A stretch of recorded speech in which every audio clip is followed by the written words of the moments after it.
Let's go to our short devotion.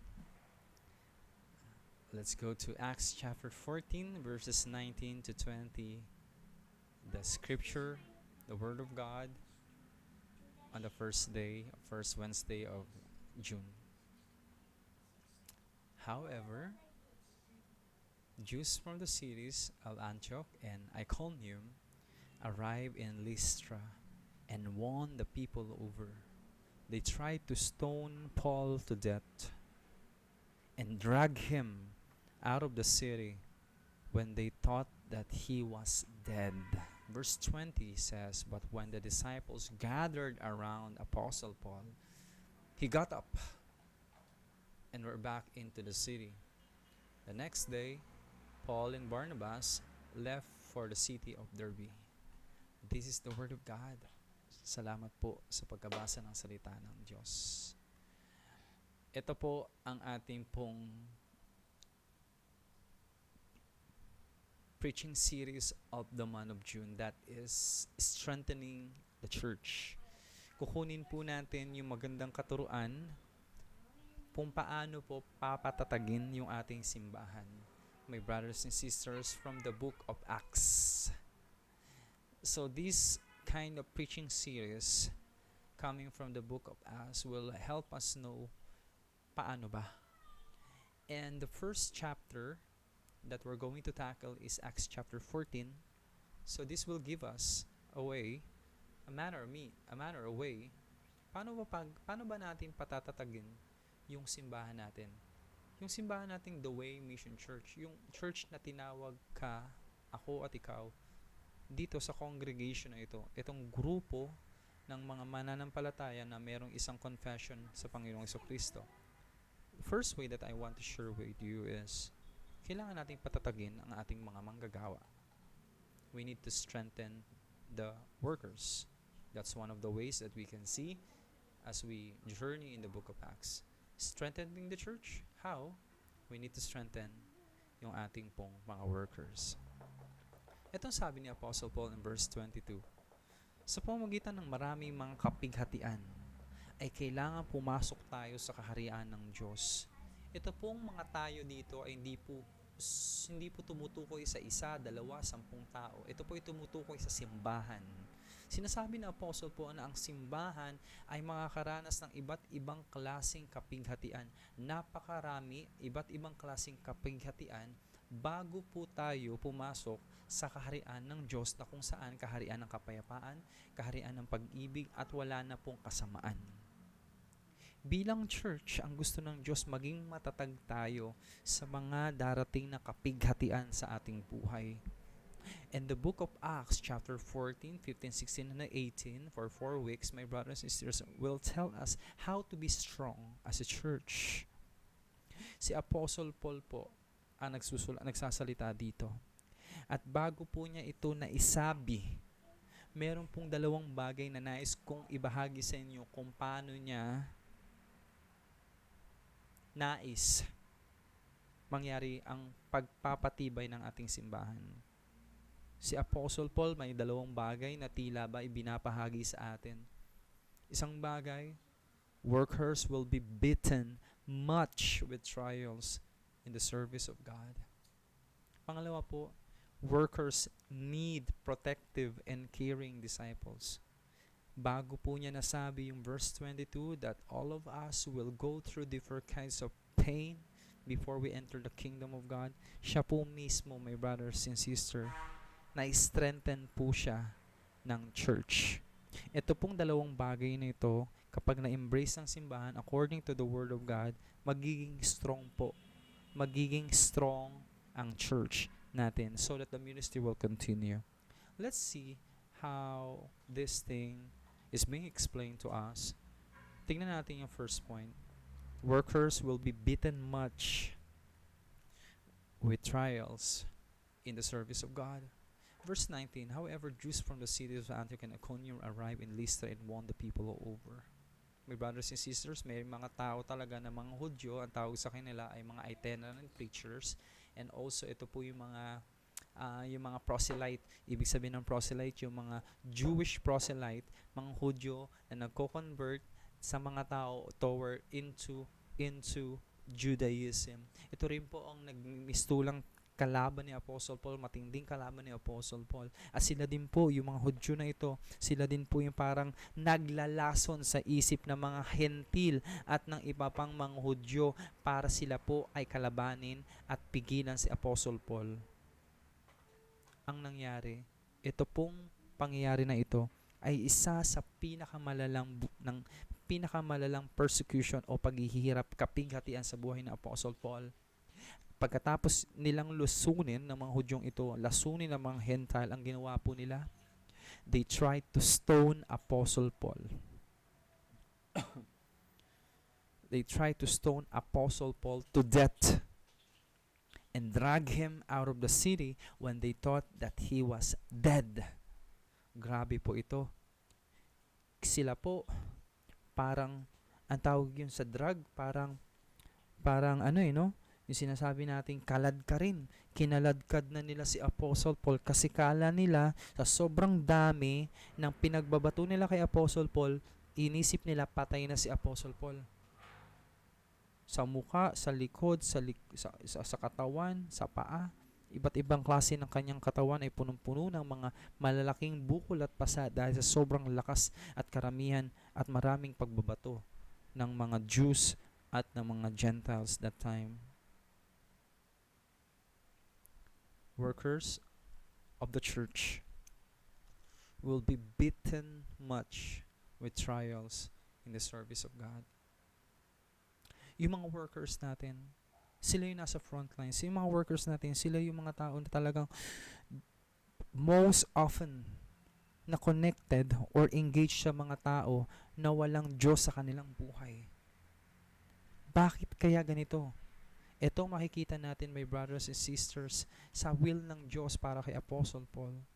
In Acts chapter 9 verse 15, but the Lord said to him, "Go, for he is a chosen instrument of mine to bear my name before the Gentiles and kings and the sons of Israel." Ito po ang sabi ng Panginoong Jesucristo kay Ananias para sabihin kay Apostle Paul, "For I will show him," Apostle Paul, "how much he must suffer for my name's sake." Ito ang kalooban ng Diyos para kay Apostle Paul. Ito rin ay madalas na nangyayari sa mga workers natin that they are suffering much. Isn't it, my brothers and sisters? Different kinds of suffering, emotional, physical, mental, my brothers and sisters. Because according sa isang pastor, God often uses a servant's own trials to equip them to minister effectively to others who are suffering. Parang ang pagkakatiko dito, sinabi niya na parang talagang ididiin sa kahirapan ang mga servant ng Diyos nang sa gayon maranasan nila iba't ibang klaseng kalungkutan at maranasan nila yung grabing comfort ni God, so that through this kind of comfort and suffering, they will be equipped how to effectively ministers para sa mga tao na inilalagay ng Diyos sa kanila at lalong-lalo na sa church.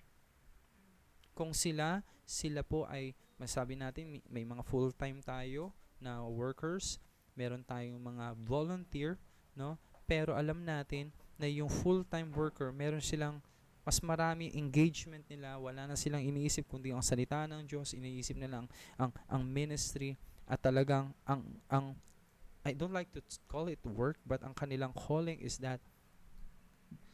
to build the kingdom of God and representative of the church, they are with the church. So maraming mga problema, maraming mga challenges na nararanasan yung worker ng church.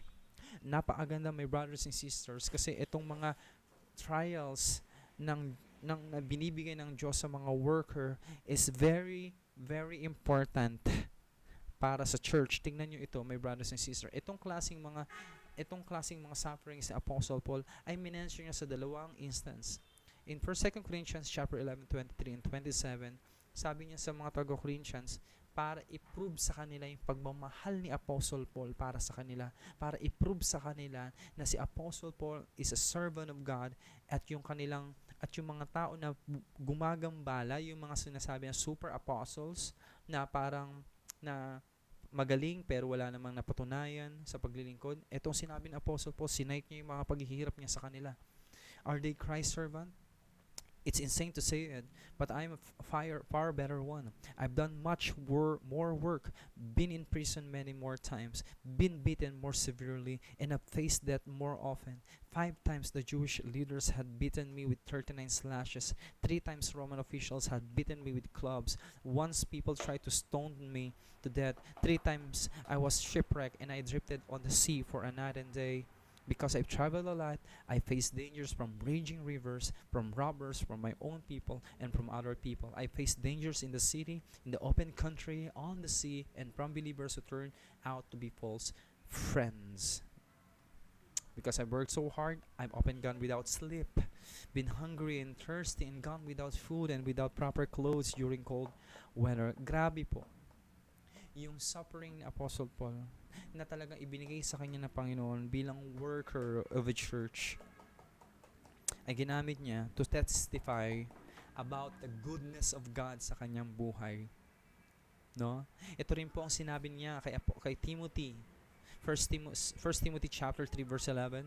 You also know about the kind of persecution and suffering which happened to me in the cities of Antioch, Iconium, and Lystra. I endured those persecutions. Ito pong maganda. Take note of this. And the Lord rescued me from all of them. The suffering of Apostle Paul became an encouragement to Timothy. The suffering of Apostle Paul became a vital ingredient para sa church na sila po ay ma-encourage at magpatuloy sa pananampalataya. See? Workers will be beaten much with trials in the service of God, but it is not for His sake. It is always for the sake of the church. So how the church can be strengthened? If they will understand that their workers, will be beaten much with trials. See? So alam natin yung mga worker ni God, sila yung tinawag ng Diyos to have a full-time ministry, and we understand that they will be suffering many. So meron tayong nakitang isang bagay. Tingnan natin yung sinabi ni Apostle Paul dito na pangalawa, kung ano yung kanyang experience. Workers need protective and caring disciples. I want to read that again. Workers need protective and caring disciples of the church. Tingnan natin kung ano nangyari. But when the disciples gathered around him, he got up and went back into the city. The next day, Paul and Barnabas left for the city of Derbe.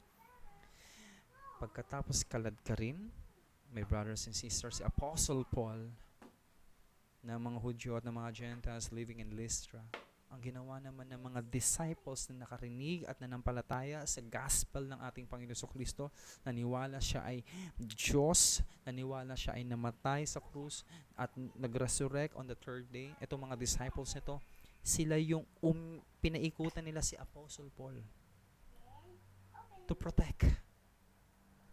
Kita natin yung disciples gathered around him. Baka may humabol pa eh. No? Si Apostle Paul, half dead si Apostle Paul. Kung wala yung mga disciples na to, hindi natin alam kung buhay pa si Apostle Paul. Kung wala yung mga disciples, hindi natin alam kung buhay pa si Apostle Paul. These are the disciples who are protective and caring to the workers of God. And after that protection, tingnan natin nangyari. He got up. No, nakatayo siya eh. No? Nakatayo siya. I believe hindi lang siya nakatayo, pero tinulungan siyang makatayo kasi half dead na siya. At makita natin nakatayo siya, went back into the city. So kanino siya, my brothers and sisters? Kaninong bahay? Kaninong care? Kaninong protection ang kanyang natanggap? Wala namang iba kundi sa mga protective and caring disciples na ginamit ng Diyos upang mag-endure sa Apostle Paul at magpatuloy magpatuloy sa paglilingkod para sa Diyos. Ito pa ang kakaiba, my brothers and sisters. Kinahapunan, sila ay pinagbabakbak ng binakbak siya ng mga bato, no? The next day, parang walang nangyari. The next day, Paul and Barnabas left for the city of Derbe. Why? Why? Bakit nakaka-recover si Apostle Paul? Because of the protective and caring disciples. That's the reason, my brothers and sisters. So the church will be strengthened if they would understand that they have a vital role in protecting and caring the disciples or the workers of the church. They have a vital role in protecting and caring the workers of the church. Para sa atin, mahalaga ang simbahan. Simbahan ang umuusad. At pinapausad niya umuusad tayo sa pamamagitan ng ministry. At ang ministry umuusad sa pamamagitan ng worker. Alam natin ngayon kung paano tayo maging matatag. Patatagin natin ating mga manggagawa. Yeah. So, I think merong isang month na ina-appreciate natin mga volunteers and workers. That's one of my assignments. No, ano kayang month yun? Part of this preaching will be shared to you this coming Sunday. So, see you 9:30 sa ating pong worship service. Thank you for listening to the Word of God.